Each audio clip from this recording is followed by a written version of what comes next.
Hi hello എല്ലാവർക്കും പുതിയൊരു വീഡിയോയിലേക്ക് സ്വാഗതം കേട്ടോ. ഞാനിപ്പോൾ അമ്മയുടെ വീട്ടിലാണ് ഉള്ളത്. അമ്മയുടെ വീട്ടിൽ നിൽക്കാൻ വേണ്ടിയിട്ടാണ് ഉള്ളത്. ഒറ്റയ്ക്കല്ല കേട്ടോ, എൻ്റെ കൂട്ടത്തിൽ എല്ലാവരും ഉണ്ട്. അമ്മയും അനിയനും അനിയത്തിയും അതുപോലെ ആൻറ്റിയും മക്കളും മൂത്തിയും മക്കളും അമ്മമ്മയും ഒക്കെ പാടെയുണ്ട്. ഞങ്ങളെല്ലാവരും 2 ദിവസം നിൽക്കാൻ വേണ്ടി വന്നതാണ്. അച്ചച്ചൻ മരിച്ചതിന് ശേഷം ഞങ്ങൾ ഒന്നിച്ച് നിന്നിട്ടേ ഇല്ല. അച്ചച്ചൻ മരിച്ചിട്ടിപ്പോൾ 1 വർഷം കഴിഞ്ഞു. ആ 1 വർഷം വീട് പൂട്ടിയിട്ടിട്ടായിരുന്നു ഉണ്ടായത്. അതുകൊണ്ടാണ് വീടിൻ്റെ അവസ്ഥ കണ്ടില്ലേ ഇങ്ങനെ. ഇടയ്ക്ക് വന്ന് ക്ലീൻ ചെയ്തിട്ട് പോവും. അതുകൊണ്ടാണ് ഇത്രയെങ്കിലും കിട്ടിയത്. പിന്നെ കണ്ടില്ലേ, 3 ആളും കൂടി ചേർന്നിട്ട് ചക്കയൊക്കെ വെട്ടി വൃത്തിയാക്കിയിട്ട് ചക്കക്കൂട്ടാൻ ഉണ്ടാക്കാൻ പോവാണ്. നല്ല ചൂട് ചായയും അതുപോലെ ചക്കയും ഒക്കെ കഴിക്കാൻ കൊതി തോന്നിട്ടോ ആ ടൈമിൽ. എല്ലാവരും ഒത്തുകൂടിയാൽ പിന്നെ എന്ത് കിട്ടിയാലും അമൃതല്ലേ. അങ്ങനെ ഇതാ കുറേ നാളുകൾക്ക് ശേഷം അമ്മയും മക്കളും ഒത്തുകൂടിയ അവസ്ഥയാണ് കേട്ടോ ഇത്. ഒന്നും പറയണ്ട, സന്തോഷം. അമ്മക്ക് മക്കളെ കണ്ട സന്തോഷം, മക്കൾക്ക് അമ്മേനെ കണ്ട സന്തോഷം, ഒന്നും പറയണ്ട. ആകെ ഒരു ബഹളമയം.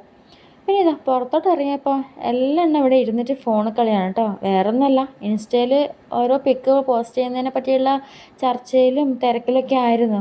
എന്നെ കൂട്ടാതെ പാലുകാച്ചിപ്പാറയിൽ പോയി എൻജോയ് ചെയ്തിട്ട് വന്നിരിക്കുകയാണ്.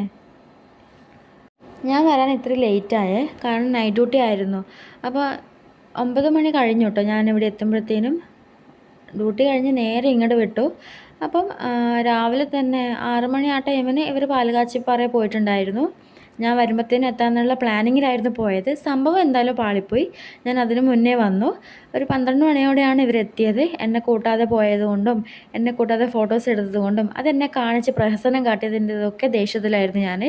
ആദ്യം ഞാൻ മിണ്ടിയതേ ഇല്ല. പിന്നെ പാവങ്ങളല്ലേ, പോട്ടേന്ന് വിചാരിച്ചു.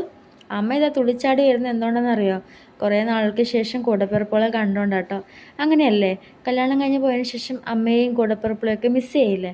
അവരെ കുറേ നാൾക്ക് ശേഷം അടുത്ത് കിട്ടിയാൽ പിന്നെ എന്താ പറയുക, പറഞ്ഞറിയിക്കാൻ പറ്റാത്ത ഒരു സന്തോഷമായിരിക്കുമല്ലേ. ആ സന്തോഷമാണ് കേട്ടോ എൻ്റെ അമ്മയുടെ മുഖത്ത് കണ്ടത്. അമ്മക്ക് തീരെ വയ്യ കേട്ടോ. എത്ര വയ്യാന്ന് പറഞ്ഞാലും സ്വന്തം വീട്ടിലേക്ക് വന്നതല്ലേ, ആളങ്ങോട്ട് ഉഷാറായിക്കോളും. അങ്ങനെ ചേച്ചി അനിയത്തി ഓരോന്ന് പറഞ്ഞുകൊണ്ടിരിക്കുന്നുണ്ട്. ഞങ്ങൾ ഞങ്ങളുടേതായ രീതിയിൽ ഹാപ്പിനെസ് കണ്ടെത്തുന്നുണ്ട് കേട്ടോ. കുറേ നാളുകൾക്ക് ശേഷം കണ്ടതല്ലേ, ഒരുപാട് കാര്യങ്ങൾ പറയാനുണ്ടാവും. 1-2 ഫോട്ടോസും കാര്യങ്ങളൊക്കെ എടുത്തും കൊടുത്തു. ഞങ്ങളിതാ ബോട്ടിൽ വെച്ചിട്ട് എല്ലാവരും കൂടി ഒന്നിച്ചിരുന്ന് കളിക്കാനൊക്കെ തുടങ്ങി. അപ്പോഴത്തേനും അമ്മ നല്ല ചൂട് ചായയും മിച്ചറൊക്കെ കൊണ്ടുവന്ന് തന്നു. ചക്ക അടുപ്പത്തുനിന്ന് വേവുന്നുണ്ടത്രേ. ചക്കയായിട്ടാകുമ്പം ഒരു ചായ കൂടി പിന്നത്തേക്ക് വെച്ചിട്ടുണ്ട്. ഇപ്പോൾ തൽക്കാലം നല്ല ചൂട് പാൽച്ചായയും അതുപോലെ തന്നെ മിച്ചറും ഞങ്ങളെല്ലാവരും ഒന്നിച്ചിരുന്ന് കഴിച്ചു കേട്ടോ. ഞങ്ങളെല്ലാവരും ഒന്നിച്ചാൽ ഇങ്ങനെ തന്നെയാണ്, ഉറക്കമുണ്ടാവില്ല. എത്ര ദിവസമാണ് നിൽക്കുന്നത് ആ ദിവസമൊന്നും ഉറക്കമുണ്ടാവില്ല. മാത്രമല്ല എന്തേലും വർത്താനമൊക്കെ പറഞ്ഞ് ഇങ്ങനെ ഇരിക്കും. ഒരുപാട് സന്തോഷ നിമിഷങ്ങളായിരിക്കും അത്. ഒരുപാട് നേരം വർത്താനമൊക്കെ പറഞ്ഞ് ഡാൻസൊക്കെ കളിച്ച് പറയാൻ ഒരുപാടുണ്ടാവും കേട്ടോ. അങ്ങനെ അതാ ഞങ്ങൾ ചായ കുടിക്കട്ടെ.